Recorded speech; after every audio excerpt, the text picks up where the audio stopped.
बिना लेकिन चिराग पासवान को कौन रोक रहा है? जो बिहार के मुख्यमंत्री चिराग पासवान, पर अब चिराग पासवान को कोई नहीं रोकेगा। लेकिन प्रशासन क्यों इतना आज रोक रहा है? तो हम एनडीए गठबंधन में हैं, पर बिहार सरकार के हिस्सा में हम नहीं। लेकिन लोजपा रामविलास का जब कार्यक्रम हुआ, 7 लाख से ऊपर जो है राशि दे करके, 7 लाख से ऊपर जो पावर में है, सीधे सीधे मैं नाम लेता हूँ, नीतीश कुमार या उनके प्रशासन के लोग रोक रहे हैं। जो भी हो, लेकिन इस कार्यक्रम को विफल करने के लिए एक साजिश है। बिहार की आवाम की जो नीयत है कि बिहार प्रथम हो। देखिए, मुंगेर की ऐतिहासिक रैली को सफल बनाने वाले यूं तो बहुत हैं, अरुण भारती से लेकर राजेश वर्मा, शांभवी चौधरी तक, लेकिन कार्यक्रम प्रभारी थे सुरेंद्र विवेक।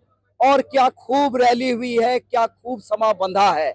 और इस रैली में यह भी ऐलान हो गया कि अब तो चिराग पासवान को मुख्यमंत्री पद की शपथ ले लेनी चाहिए। बिल्कुल, हम लोजपा आर के तमाम कार्यकर्ताओं की दिली इच्छा है जो बिहार के मुख्यमंत्री चिराग पासवान बने। बिहार की जरूरत है चिराग पासवान, गरीबों की जरूरत है चिराग पासवान।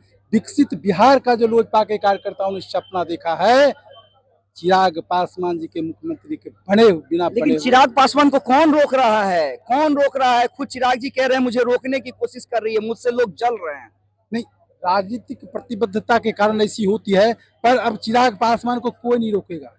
इनकी ताकत इतनी बढ़ गई है, इतनी ताकत हो गई है, अब चिराग पासवान को मुख्यमंत्री बनने से कोई। लेकिन सुरेंद्र विवेक जी, आपने इतनी मेहनत की, मैंने देखा सुबह से ही आपके लोग आ रहे थे, मैंने उसे कवर भी किया, लेकिन कहीं ना कहीं लगा कि प्रशासन जो है उसने द्वेष की भावना रखी है, क्योंकि प्रशासन तो भाई आपकी ही है, आप भी एनडीए में है, लेकिन प्रशासन क्यों इतना आज रोक रहा था? देखिए, एक खुले शब्दों में मैं कह देना चाहता हूँ, तो हम एनडीए गठबंधन में हैं, पर बिहार सरकार के हिस्सा में हम नहीं है।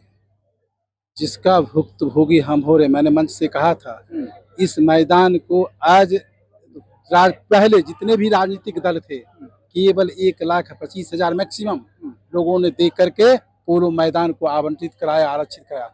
लेकिन लोजपा रामविलास का जब कार्यक्रम हुआ, तो 7 लाख से ऊपर जो है राशि दे करके, 7 लाख से ऊपर दे करके इस मैदान को आरक्षित कराना। सर्किट हाउस में भी रूम नहीं दिया गया। सर्किट हाउस में भी हद तो तब हो गई जो माननीय हमारे सांसद विधायक आ रहे हैं। आप कल्पना कीजिए, जो 2 रूम देने का प्रोटोकॉल है और कहते थे एक ही रूम खाली है, एक रूम में क्यों? ये कौन क्या जानबूझ के आप जो पावर में है, सीधे सीधे मैं नाम लेता हूँ, नीतीश कुमार या उनके प्रशासन के लोग रोक रहे हैं? जो भी हो, लेकिन इस कार्यक्रम को विफल करने के लिए एक साजिश रची गई। ठीक है, साजिश विफल, हम लोगों ने, हमारे कार्यकर्ताओं नेताओं ने साजिश को विफल कर। ठीक है, देखिए सुरेंद्र विवेक जी थे, देखिए कार्यक्रम प्रभारी, सुपरहिट रैली, कैफी जी हैं, कैफी जी, लगता है चिराग पासवान और जिस तरीके से चिराग पासवान के प्रति एक रुझान आप देख रहे हैं, आज तो मुंगेर में स्पेशल ये रहा कि मैन्युटी का भी एक हजूम आपने देखा। हर वर्ग में जिस तरह का समर्थन है, हम समझते हैं कि बिहार की आवाम की जो नीयत है कि बिहार प्रथम हो, उसको अब कोई रोक नहीं पाएगा। कोई कुर्सी पर आप देखना चाहते हैं, यकीनी तौर पर चिराग पासवान कुर्सी पर यकीनी तौर पर रहेंगे, ये कहना है। देखिए सुरेंद्र विवेक जी, कैफी जी थे हमारे साथ, सीधे सीधे कह रहे हैं प्रशासन का बहुत ही बेकार रोल था, लेकिन परेशान किया गया, लेकिन कार्यक्रम सुपरहिट रहा।